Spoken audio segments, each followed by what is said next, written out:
Out of the darkness, into nowhere, the Nighthawk Rides!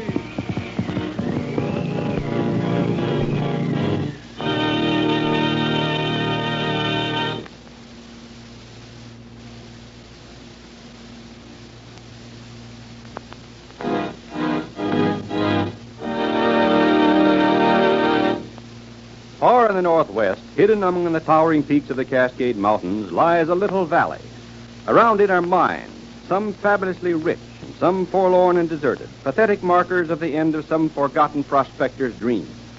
In the valley, and among the rolling brown foothills, is cattle country. In the richest section of Forgotten Valley, as it was named long ago, is the Circle E Ranch, once one of the richest in all the valley, but now fallen on hard times. Fred Evans, owner of the Circle E, was also owner of the Ruby Mine, once a famous silver mine, now desolate and deserted. For the silver load has run out, and Fred Evans lies helpless and paralyzed in the old ranch house. His only child, Dorothy, is carrying on as best she can. And beyond Forgotten Valley, in the mountains, rides the mysterious and terrible Nighthawk. It is night. In the lonely foothills on the edge of the Circle E, a lone horseman is riding.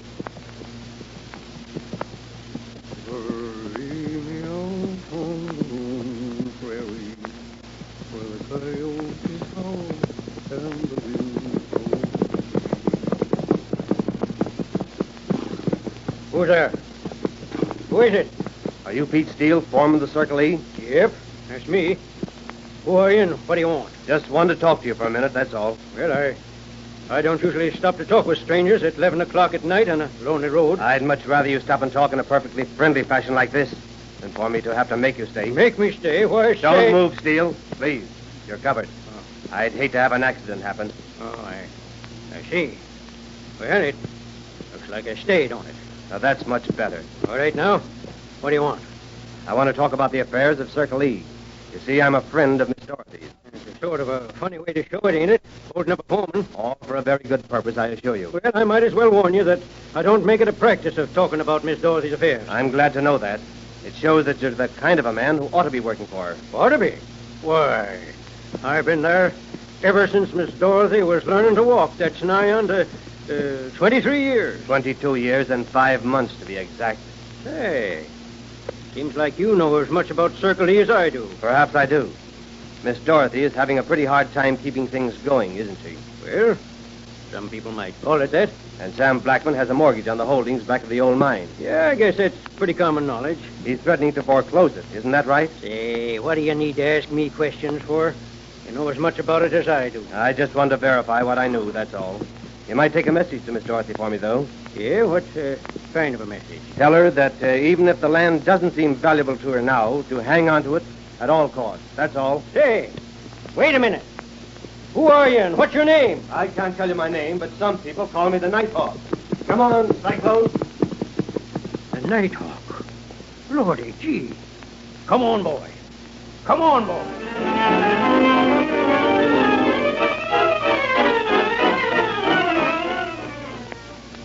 And next morning, back at Circle E, Dorothy's school chum, Shirley, questions Pete, the foreman. Morning, Pete. Is Dorothy back from town yet? Not yet, Miss Shirley, but she ought to be back any time now. Oh, I do hope everything goes all right. You mean at the bank? Yes, of course. Well, so do I. Oh, look, there's Dorothy. Where? Way over there. Where? Oh, how that girl can ride. Well, she oughta. I taught her myself, I did, when she weren't hardly big enough to talk plain. I do hope she's had good luck, Pete. There must be some way. I don't know. Maybe Miss Dorothy will find the lost mine sometime. The lost mine? Yep. What's that? Well, ain't you ever heard about it? No, Dorothy never mentioned it. I guess I spoke out of turn then, because if she'd wanted you to hear about the lost mine, she'd have told you herself. Oh, do tell me, Pete. You've got me all curious. No. I guess you'll have to ask Miss Dorothy. Well, I certainly will. It sounds exciting. Hi, Dorothy. What luck? No luck. Oh, I'm sorry. Oh, I'm not surprised. I expected it. I'll take your horse around, Miss Dorothy. Thanks. Oh, Pete, just a minute. Yes? I don't want anyone to say anything about this bank loan around Dad. Well, you don't think I'd let anyone tell him, do you? Oh, Peter, dear. He was almost my nursemaid. So he was telling me this morning. But what happened? Oh, nothing worth telling. Didn't get the loan, that's all. Oh, Dorothy, what are you going to do? I don't know yet. Dorothy, what is the lost mine? The lost mine? Yes. Well, there isn't much to tell about it.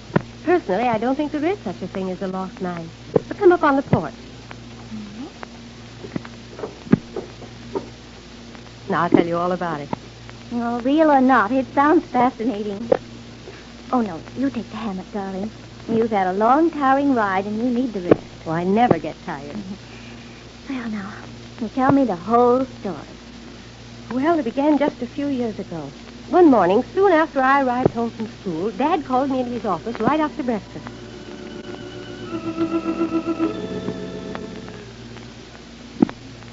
Come here, Dorothy. I got some bad news for you. Bad news? Oh, what is it, Dad? Well, we're poor, daughter. Poor? But how can we be? The ruby mine. Well, the rubies run out. No, mines do that sometimes. Oh. Oh, but we still have the ranch, Dad. Yes, that's right. We still have the ranch. But no more of them trips east, and no more expensive clothes and things like that. Oh, I don't mind that. We can be just as happy as anybody in the wide world without any of those things. Well, bless you, child. You sure got courage, just like your mother had. Yes, we'll get along all right. And besides... Besides what? I don't know whether I ought to tell you or not. Just in case you might be disappointed if it don't turn out well. Oh, of course you ought to tell me. Aren't we partners? Yeah, that's right. Well, here goes. There's always been a story that up in the hills behind the ruby mine was another mine, richer than the ruby ever was. It's on our land, but while people have hunted for it for years, it's never been located. Well, I think we've found it. It was Dad's best friend, Michael Rogan, who thought he'd found the lost mine. And one day, the two of them rode up into the hills to explore. And they never came back. And it wasn't until noon next day that Pete came into the room where I was waiting. What is it, Pete? Have they found him? Yes, Miss Dorothy. We found him, but... Pete, is he dead? No, he ain't dead. Where is he? I want to see him. Well, now take it easy, Miss Dorothy. The boys are bringing him up to the house. I rode on ahead to tell you. He's hurt then? Yeah. How badly? Well, I can't tell you now. One of the boys is riding to town for a doctor, but he ain't conscious, and seems to me like he's hurt his back some way. Oh. Now, don't you worry, Miss Dorothy. He'll be all right. Oh, but what happened, and where did they find him? Up in the rocks beyond the old ruby mine, you know, up beyond the coulee. Looked like he'd been riding along the rim rock and thrown off his horse over the edge. Because up on the rim rock, we found Mike Rogan, and he was dead. Dead? Oh, but what killed him? A bullet, Miss Dorothy. A bullet? Yes. Then he was murdered. Oh, but His Dad... dad's horse was shot, too. Well, that's how it happened.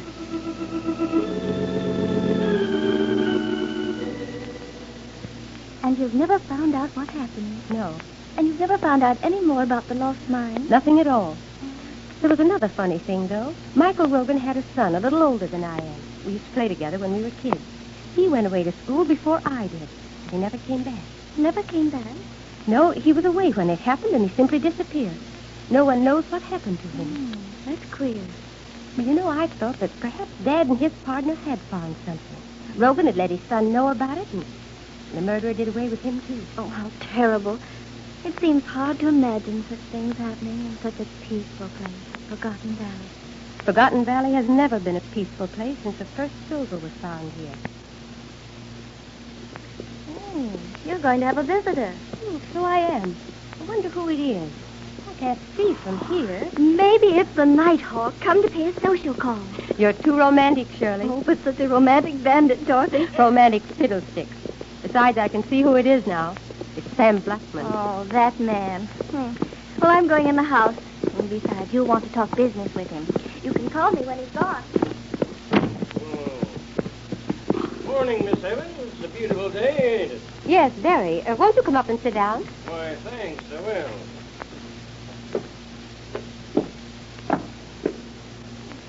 Well, we might as well get down to business, I suppose, Mr. Blackman. I haven't the money. Well, don't make any difference. The thing isn't worth much anyhow. But your father was my dearest friend, and naturally his daughter's interests are my own. And, Yes, go on. Of course, I could simply foreclose the mortgage, but I don't want to do that. I'm afraid I don't understand. Well, now, you just transfer the land to me, and the foreclosing of the mortgage is a mere formality. And I'm going to pay you $500 to boot. $500? Of course, you understand that I don't need to pay you a cent. But as I said, your father... Yes, with your dearest friend. But you know the land is worth much more than that. My dear Miss Evans, that stretch of country isn't worth the dynamite to blow it up. And why are you so anxious to get hold of it? Simply to help you out, that's all. Well, if you're so anxious to help me, why don't you simply carry the mortgage until I can pay it off? Why, it'd only be a burden to you. This way, you'll have it off your mind and have the $500 besides. But suppose I don't want to give it up. Well, that's pure foolishness. Now, what possible Dorothy. Oh, good morning, Blackman. I Morning, didn't see you. What is it, Pete? Well, I got a note for you, Miss Dorothy. A note? Yes. Well, where'd it come from? Well, I don't know. One of the boys brought it to me. And he said a kid brought it to him, someone he'd never seen before. If you'll pardon me, Mr. Blackman. Certainly. Well, anything wrong, Miss Dorothy? No, nothing. It's nothing important. Thank you for bringing it up. Well, now, let's get back to business. Mr. Blackman, can you give me just a little time to think about this? Well, naturally, I can't refuse the daughter of an old friend. A week, then, eh? Yes, thank you so much. Well, I must be going. Of course, you know that I don't have to do this, but I will. Then I'll see you in a week. All right, in a week. Good morning. Morning. Shirley. Yes? Did you hear? Yes, the oily old skunk. Oh, but listen to this message. What? It says, have no fear of Blackman. He's only a cat's paw. But do not give up your title to the land. Ask for time. Remember, I am your friend. And it's signed the Nighthawk. The Nighthawk.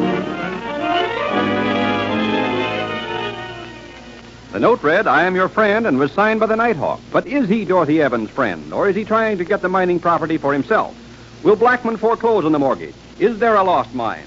Be sure to listen to the next thrilling episode of the Nighthawk Rides.